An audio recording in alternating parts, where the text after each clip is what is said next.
Barangay Ginebra guard Nards Pinto isinugod pala sa hospital.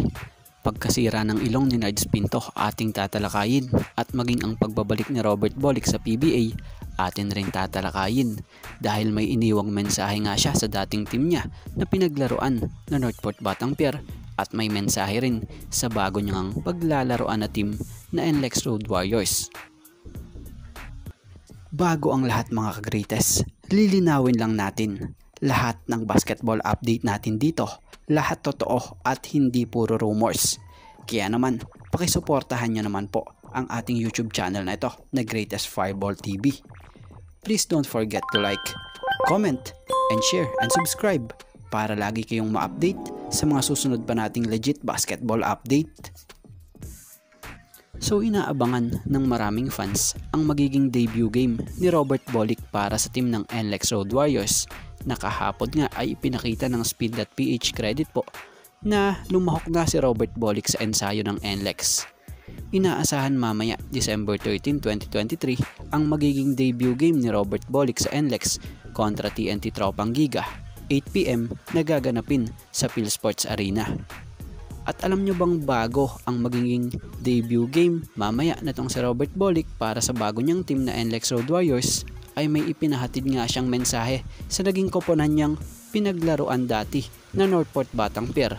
At bukod dyan, may mensahe rin itong ipinahatid sa bago niyang team na NLEX Road Warriors maging sa mga umalalay sa kanya via Instagram. Ayon nga sa naging pahayag ni Robert Bolick credit po. First of all, I want to thank the Lord for all the blessings He has given me. Even though there have been many redirections. I know this is for the best, and I am also very grateful and blessed because of His guidance. To my at Northport PH family, thank you very much for all the love and support since day one. You gave me the opportunity to start my career as a PBA player. Thank you for the trust and for treating me as family.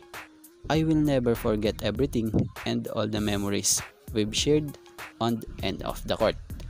To my bosses, Boss Eric, Coach Pido, Coach Bonnie, maraming salamat po sa lahat. To my teammates, management, and staff of Northport, maraming salamat.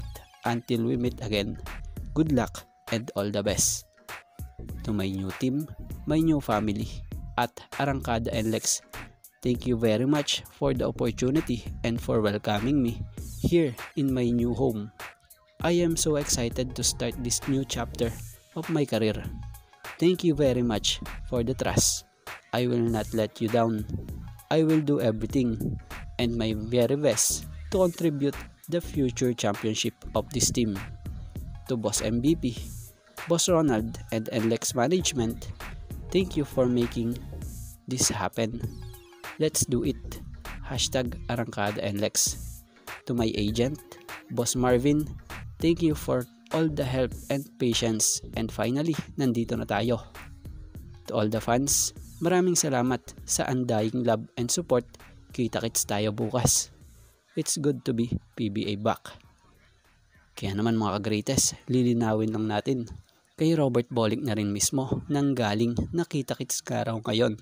So good news to para sa mga fans ng NLEX at ni Robert Bolick dahil muling makikita na nga muli siya sa hardcourt. So bago tayo magpatuloy, baka naman po pwedeng pakiclick naman po ng like button natin dyan at maging ang subscribe kung di naman po nakakaabala. Promise ko sa inyo mga greatest, legit news lang ang ating tatalakayin dito sa ating YouTube channel na ito.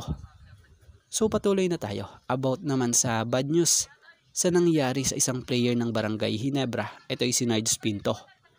Batay sa nabasa nating report, si Nards Pinto ay kasalukuyang may injury ngayon sa kanyang ilong.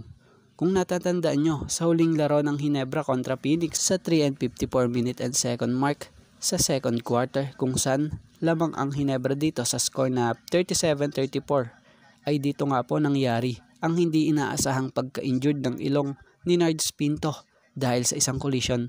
So batay nga sa nakita natin na tumama o tinamaan ng import ng Phoenix sa may bandang muka kung saan tinamaan ang ilong nito si Pinto na naging dahilan nga ng pagkaka-broken nose nito So tinamaan ang ilong ni Pinto dito na nagresulta ng pagkasugod agad nito sa pinakamalapit na hospital sa Batangas.